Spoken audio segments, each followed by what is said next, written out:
You're listening to Secret Sonics, a podcast exploring the creative side of music production.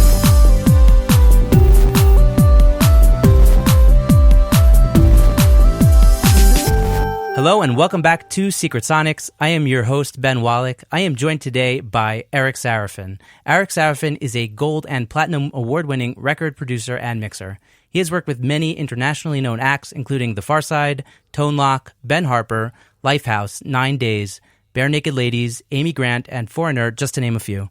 Eric is also a published author and has written several books under the pen name of Mixerman about recording, producing, and mixing. After 25 years based out of Los Angeles, Eric is now living in Asheville, North Carolina, where he produces and mixes records out of several world-class recording facilities located there. I personally first came upon Eric's book, Zen and the Art of Mixing, while perusing a Barnes & Noble music section on a trip to New York. I skimmed through the book and bought it on a whim, and to be honest, it really opened my mind in a serious way. I've since recommended it to countless friends and advice seekers looking to get started at production and mixing. So with all of that said, it's a real honor to have you on the show. Welcome to Secret Sonics, Eric. Hey, man, you're showing your age. Tone Loc. It's Tone Loc. He was a hip-hop artist from the 90s. You know this. You know his song, Wild Thing, where they used the Van Halen sample. Oh, maybe. Are you familiar with that song? Well, I'm familiar with Wild Thing, but... yeah, Wild Thing is... all right, anyway. Damn. I'm going to apologize for my lack of old school hip-hop knowledge. Apologize to Tone. Fair enough. Okay. Go ahead. Hey, man, thanks for the introduction. I appreciate it. This is Mixerman coming to you from beautiful North Carolina. Amazing. So, Mixerman / Eric, tell us a bit about how you got started getting involved in music production. Oh, my God. You're going to go all the way back. Yeah. I've told all of this. I'm going to give you this real, the basic... keep it quick. That's cool. Yeah, I mean, basically, when I was in high school, a representative from Berklee College of Music came to my band class and was like, who's thought about a career in music? And I was 17 and was starting to think about careers, and I went and listened to his spiel. I didn't end up going to Berklee right away. I went to Rutgers University for a year, and I studied piano with Kenny Barron, one of the great jazz piano players. That illuminated for me that I was not to be a jazz piano player, and I packed up and went up to Berklee College of Music, took a bunch of classes there, changed my major a bunch. Not one recording class at that school did I take. I didn't.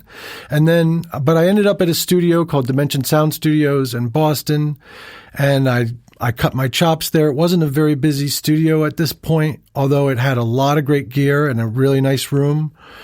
And I just practiced, and I recorded friends from Berklee, and I recorded my songs, and I recorded all sorts of stuff. And, for the first 3 years, I probably didn't record much worth a damn, but I sure did get a lot of practice in. And once what I was doing, I felt like it sounded like it was at least competing with professionally, nationally released CDs. I decided I'd go to L.A. So I packed up and I went to L.A. and the first record, I got a couple of gigs, and but within about a year and a half, I was recording The Pharcyde's Bizarre Ride to the Pharcyde, which is one of the quintessential hip hop albums of all time. Very popular album, many people know it. For sure. And that pretty much started my career. I recorded that album. I mixed some of the songs. And I went to LA to become a producer, but I found out pretty quickly that I was good at mixing, and people thought I was good at mixing. And so there was a lot of work for that, and mixing paid well. And so I ended up doing that I almost mixed exclusively for years, probably 7 years or something. And then I started taking other gigs and recording with other producers and stuff because I was having trouble making the transition from mixing to producing. Labels, they didn't view that as a viable stepping stone to producing, oddly. So that's it. That's the quick. Amazing. The long quick. So what do you look for in an artist when you're trying to see if it's going to be a good fit working together? Well, I mean, the whole beginning process, once I decide that I want to produce someone, is that process. So it's a two-way street, right? So it's got to work for me. It's got to work for them. Both. It's their album. they want to hire someone to do their album. It doesn't matter whether I'm going up against a guy that's only made one record or a guy who's got a discography that just shits all over mine. It makes no difference either way. The sale is the same. Mm-hmm. I'm going to work with this artist or this band. I want to listen to all their songs. We're going to have a conversation about their songs. We're going to talk about which songs I feel are best, which songs they feel are best. We're going to talk about their lineup, the arrangement, the record. I'm going to start to have some vision as to what I want to do with the record. If I don't, then we're going to rehearse, and at that point I will. We'll do pre-production. And so I don't even really... I'll talk money before pre-production just so that we can make sure we're in the right ballpark, but I won't collect money until after I've done pre-production. And I do that partly because it makes the artist and the band more comfortable, especially if they're independent. Label doesn't care so much, but the artist and the band can and will. And I do that because I don't want to necessarily get committed to something that I'm not feeling anymore, you know? Yeah. So it takes... I got to work with a band, and I just had a band here last week doing pre-production and rehearsals. And, I got to work with them and work with parts and change parts and just make sure that what I'm bringing to the party and what I see as a vision is something that excites them. And if it is, then we're good to go. Yeah. And if it's not, that's okay. We've saved ourselves a nightmare. Right. So, So you kind of use me, yeah. Yeah, go ahead. No. Yeah, I was just going to say that it's like you're using the pre-production process to see if it's a good fit and see if the vibe is right and both sides are happy. Yeah, for the most part, yeah. And make sure I'm not getting involved with someone who's crazy. I mean, you can talk to someone and they'll tell you all the right things, and then you get in there and you realize, oh, this person's going to do nothing that I ask of them. Okay, I don't want to do this gig. It's not a problem. I don't get mad about it. I would get mad about it if I got into the gig and they're not listening to anything I say. That's why I got to make sure that, we're going to make the album that I foresee here. Yeah. And I'm selling them on the album that I foresee. I'm selling them on my vision. And when we're done the album, a lot of times we'll get really deep into a project, right? And there might be a song or some issue where they're like, well, I think this is pulling it this way too far. And I'll point out, hey, we talked about all of this stuff in advance. And now you're talking about bringing this somewhere that we didn't talk about. Yeah. So I use that. I use those long conversations that we have and that time that we have and that trust that we build to hold them to account and to keep them disciplined to what we decide we're going to do. That doesn't mean that someone can't make an audible and I can't say, oh my God, that's totally right. And we go and do it and go against the plan. But I'm just saying that artists, people like to second guess themselves at a time in the process when they're no longer fresh. And more times than not, you're going to make bad decisions at that time. Your best decisions are made early. Mm-hmm. Stick with them as much as possible. If you made an early decision that was a disaster and you got to start over. But I'm hard pressed to break something down and change something that I had set up and envisioned from the beginning. So you get very clear on the goal that you have in your brain, basically. Yeah, I mean, when you think about it, it's all hit or miss anyway, right? Yeah, we got a song. We can argue. We could debate whether that song's going to be a hit. It's kind of a useless debate because no song's a hit until it actually has sales.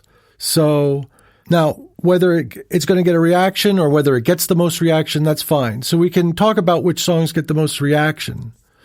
But, basically, if we treat the process like every song is the most important song in production we've ever done, we're never going to get done, or it's going to take us 13 years, like Tool. Yeah. But I didn't listen to that album, so I'm not commenting on it. So, but if I keep us focused and we make a plan, we stick to the plan, and we finish the record, well, then we can evaluate the record for what it is. And, a lot of times I'll record a couple extras. That's less so nowadays than when labels money was behind it. We'd record extras because sometimes you record a song and it doesn't come out the way you wanted it. That's just the way it is. Or it didn't come out as great as you thought it could be. Or you think you can make it better. That's all fine. That's all good. But more times than not, I'm going to help deliver a product that's going to do the song what it needs to do, and it's going to be great. But sometimes, there's a decision, okay, that didn't come out as great. So if you treat the process not so preciously and you treat it like, I got to make my decisions, trust my decisions, and go with them. I've been making records a long time. I know what I'm doing. So I'm going to trust myself. And if I trust myself, good things happen. It's like the Malcolm Gladwell Blink thing, You make those instant decisions like really quickly. I'm not familiar with the reference. No, it's okay. It's a book by. Is that a movie? Oh, no, it's a book. It's about people that have done something long enough. They know they make snap decisions that are usually correct, basically. Exactly, but I actually advise, even when you're brand new at this, that you do it the same way. And the reason that I advise that is because you could argue, well, I'm learning, so I want to take my time. And no. Yeah, totally. You learn by finishing. Yes, 100%. You finish. You listen to the record that you made, and you think it's great. You listen to it again a month later, maybe it's not as great. You listen to it a year later, it's shit. Yeah. Right? Totally. Or you listen to it after it's done, it's great. You listen to it a month later, it's still great, but it sounds totally different. And then for whatever reason. And then a year later, you listen, it sounds completely different again, and it's still great. And that's what you want. Yeah. But the only way to get there is to keep finishing records. Yeah. This kind of goes with... go ahead. No, this kind of goes with, based on the books that I've read that you've written, like commitment is a very big thing that you adhere to, making decisions and sticking with them, not saving to do something later, fix it in the mix, that kind of stuff. It kind of all blends together into this kind of philosophy that you have, I think. I do hammer that, but I will say that there's nothing wrong with reserving some decisions. I mean, there's some decisions that have to be reserved. And I'll have all sorts of stuff that I'll have on the side or in the back of the project or whatever that I may bring in and check or whatever. But at some point, if I can't fit them in, they're gone. You know what I'm saying? But I don't just leave them in there and keep them in there and keep them playing all the time just because I recorded them. Like, I'm trying to find the arrangement as I produce the record. So first, we're in tracking. If it's a band, we're in tracking. So I arrange the record with the players and with the lineup themselves, right? Mm-hmm. And then we do overdubs. And then we're building upon what we've done with the tracking. Or we're starting from scratch. We're programming. And we're programming the record. And we're building a one thing at a time. But it's okay to reserve decisions, but not important ones. Not ones that are critical to the record, right? Mm-hmm. So... they could be critical. They could turn out critical, but they aren't yet. So hopefully I didn't just confuse the shit out of people. No, I like what you're saying. You talk a lot about pre-production. Is that something that you also do with singer-songwriters, more program stuff, or is that more something that you reserve for bands? I can't even think of a singer-songwriter that I've worked with in a long time. I mean, I guess you could say Ben Harper is a singer-songwriter, but yeah, I mean, he's always had a band, so that's true. And that's roots anyway. It's a whole different thing. So, singers-songwriters, I don't gravitate towards it because they kind of just are what they are. They are meandering. There's no band. If there is a band, it's a side band. Right. At that point, what are we making? We're making a singer-songwriter record with a band. It's all very confusing. So that's not to say I wouldn't work with a singer-songwriter because I'm not particularly fond of country, but I've worked with a country act that I loved, that I adored. So there is no genre that there isn't something in it that I like, but there are things in that genre that I don't gravitate towards. I got you. Does Okay. that make sense? Yeah. So it sounds like you're mostly, for the most part, working with bands, groups, ensembles, I guess, coming together. Yeah. For the most part. I mean, I do work with some artists, but usually they have a band too. Usually they're an artist with a band, you know what I mean? So pre-production is pretty much always a part of your process. With a band, yeah. I mean, with an artist, it's more. We might as well just start recording because I'm going to be taking control at that point anyway. So perfect. Yeah, that's awesome. So what do you listen for the first time you hear a song? And that said, do you prefer to listen to a demo or a live performance or anything in particular? Well, I mean, they have what they have usually. So, I mean, usually people are just trying to scour hard drives to find recordings and demos and stuff. And if it's not that, then they're basically just an acoustic guitar with a vocal in the room, which is always the most difficult. I should